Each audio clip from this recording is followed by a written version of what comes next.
So let's do a little business organisational chart, yeah, for some fictitious business. Actually, I asked anyone, has anybody came along with a business idea they want to share? Anyone?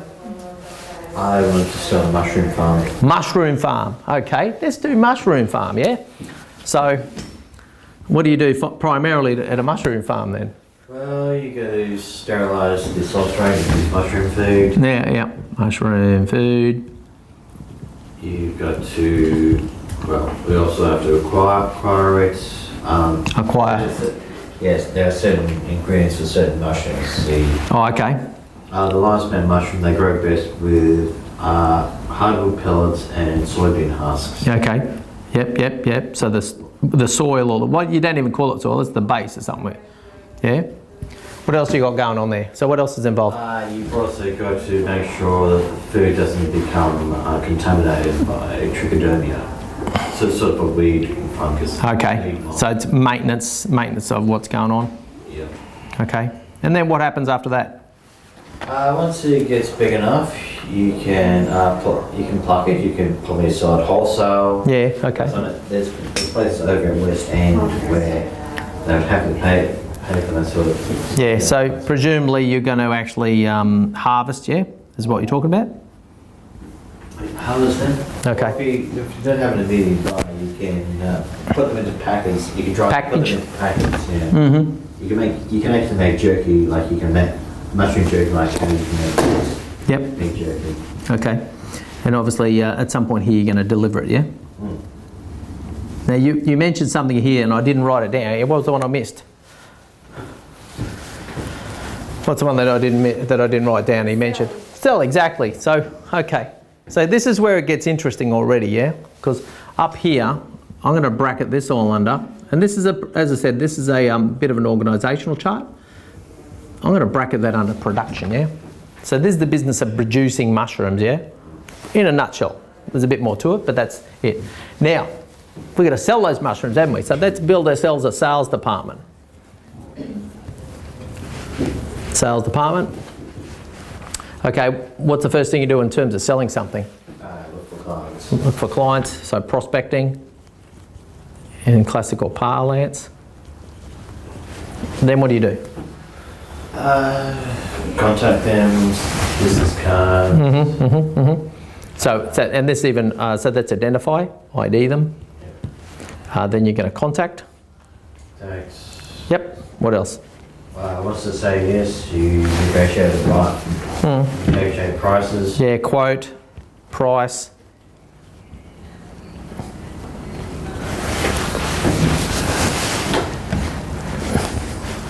Okay, what happens after that? Once they've agreed, you start supplying them. Yeah, close the business, yeah? Close the business, thank you. Anybody's got any classic sales training, going to know that you've got to close the business. You've got to get the order, yeah? Okay, then what happens?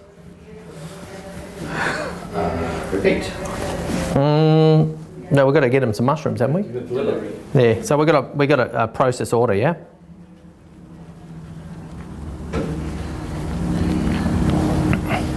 And that's where we're going to go over to these guys over here and have a word to them, aren't we? Okay, so nobody knows, or at this stage you don't know who your clients are at all, so how do you contact them? You need to go out and build a database of people who sell mushrooms, yeah? And that's where we go to our marketing department. Thanks for this example, it's a really good one because we're getting to pick the pocket on here. There's a couple of really important points for you to make at the back end of this process, so stick with me here. So marketing department is identifying possible prospects, find, so that's phone numbers, contact details, a list, is you generate lists, yeah? Anybody who does a business, no, you've got to generate lists. Now what's this business called? Mario's Mushrooms. Mario's Mushrooms, all right. Is that the best name for it, or have you just made that up on the spot? You can probably spell it Murray O. Okay. Ray. Yeah. That way you can avoid copyright infringement. So yeah, that's right. Well, my advice around that is go out and actually find out what's the best name for that business. Okay, so so business name is a part of marketing. Obviously then you're going to get a logo. And if you hang around with someone like me long enough, you can end up with a website. You can end up with some. You're going to keep some probably marketing software.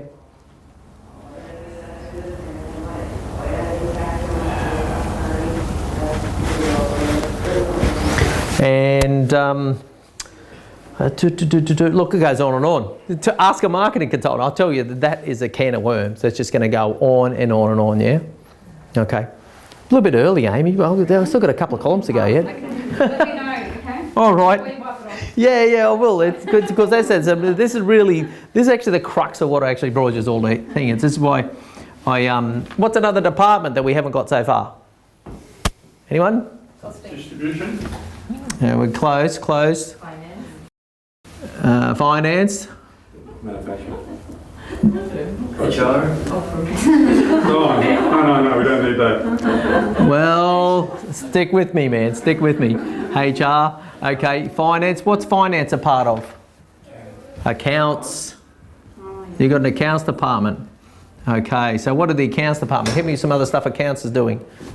We all love accounts, don't we? Paying the bill. Yeah, it's it. Paying creditors. Budgeting, Yeah, budgets. expenses. Budgets. You're going to have some expenses. Oh, yeah. You're going to have some, what else we got there? We're going to have some software in there, so we have account software is being done. We're going to do some debt collection because your mushroom people, whoever's buying these mushrooms, they're not going to pay on time, are they? Debt collection. And I'm not doing this to demoralise you, I'm doing this to make a very important point here, debt collection. Have we got finance, reporting, paying taxes. Does anybody want to leave already? No, still bear with me. Okay, we have got a HR department because even if it's a sole trader, you still got to pay yourself, don't you? So you have got a HR department. So even if it's one employee, you still got a thing. And then that's considered that maybe in the future you do actually end up with some people. So then HR things like payroll, super, hiring, firing, and we'll do that separately. Hiring, what they call performance manage now, don't they? We had to performance manage that fellow. Wasn't meeting spec, performance manage. But you get the picture, yeah? So our mushroom business has suddenly looked a whole lot more than a mushroom business, hasn't it? Now, if this is all happening, somewhere here, you got a GM and possibly even a CEO or director, yeah? Because in terms of this model, what I want you to remember is even if you're a sole trader, who's doing all the shit? You as an individual, yeah. Now, this was a wake-up call for me about 5 years ago. I reread Gerber, finally got it, and one Sunday afternoon I took a blank piece of A4 in landscape, and I thought, you know what? I can actually itemise the things that I do on my business, the actual things that I do. And this was one Sunday afternoon, it was an epiphany for me because I wrote out and I got to around about 45, 50 separate distinct operations that the business did.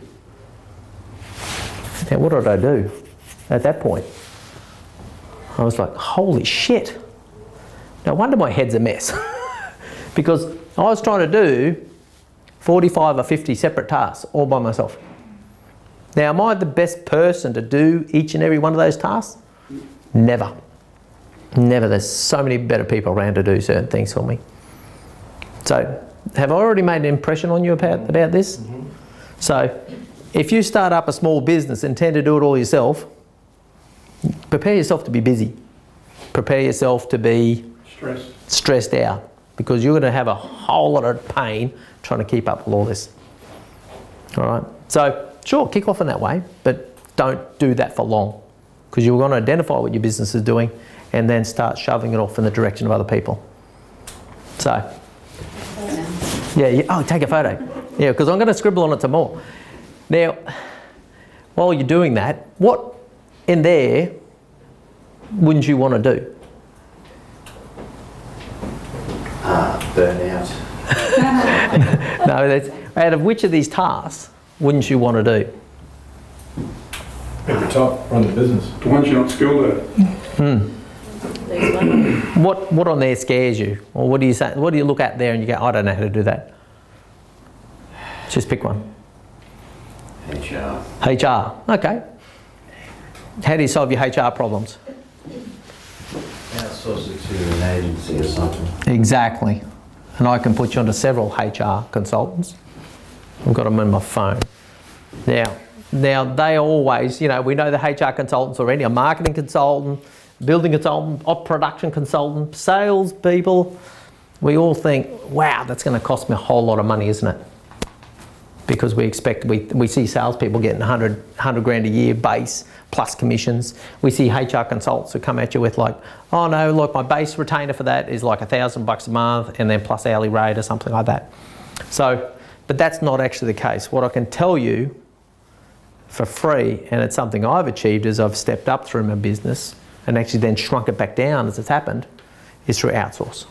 There's always someone out there who's early in their career, stay-at-home mum, stay-at-home dad, late in their career, who just wants a bit more income.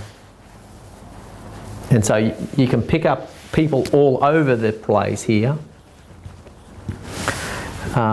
Let's pick up another one. Yeah, so, you know, you can get someone to do a website for you, can't you?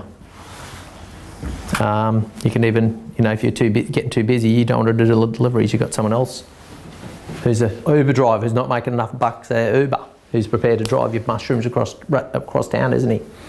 So, and all these lots of guys, you know, and this is what I've done, and some people have become employees since, but all the way along is like, I told all these people, get yourself an Airbnb and invoice me at an hourly rate of your choosing. You're probably paying them a bit more than if they're just employees, but in that way, you're keeping all this really simple. You're not doing this, you're not doing this, you're not paying super, you're not even paying payroll at this point. So does that make a bit of sense? And that's what I achieved as I stepped up with my business. I had people that came to me and says, John, we really like what you want to do, a couple of young people. And I said, well, I'll teach you everything I know, but you know, I'm sorry, I'm not going to employ you right now. You're going to have to invoice me. And they're going to be cool with that. You know, if they're smart themselves, they'll go out and get particularly good at whatever it is that they do, and they'll work out that they actually should have a business as well as the best way of, you know, taking control of their life and their freedom, etc. So does that make some sort of sense? That's the thing it took me 16 years to come to understand. And I'm telling you before you even start, yeah? So that's pretty handy.